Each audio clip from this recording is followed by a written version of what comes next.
votre rendez-vous en podcast avec le monde du droit.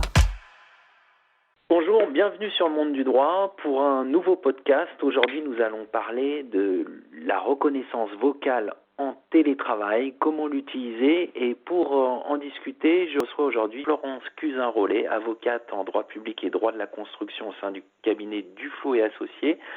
Bonjour Florence. Bonjour. Donc, comment utilisez-vous les solutions de DICMA, notamment dans le cadre de la crise sanitaire ? Eh bien, écoutez, j'ai envie de dire, on les utilise a priori plutôt classiquement, c'est-à-dire effectivement via donc la dictée vocale. On s'en sert donc tout particulièrement donc pendant cette période de crise sanitaire donc pour effectuer un certain nombre d'actes, donc rédaction de conclusions, de mémoires, etc. Ce qui nous permet de travailler de manière relativement autonome, sans assistante en tout cas pour ce genre de choses.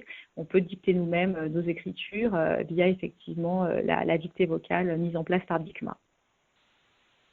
Et en pratique, quel est le gain de temps de ces solutions ? Alors, le gain de temps, on va dire, l'avantage en tout cas de ce type de système, que ce soit via le télétravail actuellement, donc en cette période de confinement, ou que ce soit au quotidien au bureau, c'est effectivement d'avoir un rendu immédiat. C'est-à-dire que vous n'avez pas besoin de, comme on peut habituellement le faire, c'est-à-dire de dicter par exemple une cassette que vous allez donner à votre assistante qui va ensuite la taper quand elle pourra effectivement le faire. Vous avez entre guillemets l'immédiateté de ce système. On parle et effectivement tout sort au moment où concomitamment, on va dire, au moment où vous en faites état. Voilà. Donc c'est un gain de temps non négligeable et puis ça permet effectivement d'avancer sereinement et ce dans l'immédiateté. Alors, un dernier mot pour conclure cette interview. Quel est l'impact de la crise sanitaire sur votre pratique professionnelle ?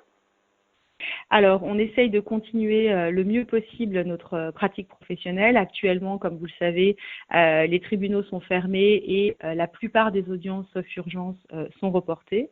Donc, on continue notre activité en faisant tout ce qui, entre guillemets, ne concerne pas les audiences, c'est-à-dire qu'on continue, entre guillemets, de travailler nos dossiers sur le fond, de rédiger donc des écritures, de préparer nos dossiers. Voilà, l'activité se poursuit, j'ai envie de dire, compte tenu des circonstances et nonobstant les circonstances. Écoutez, je vous remercie Florence Cusin-Rollet et à bientôt sur le monde du droit. Merci.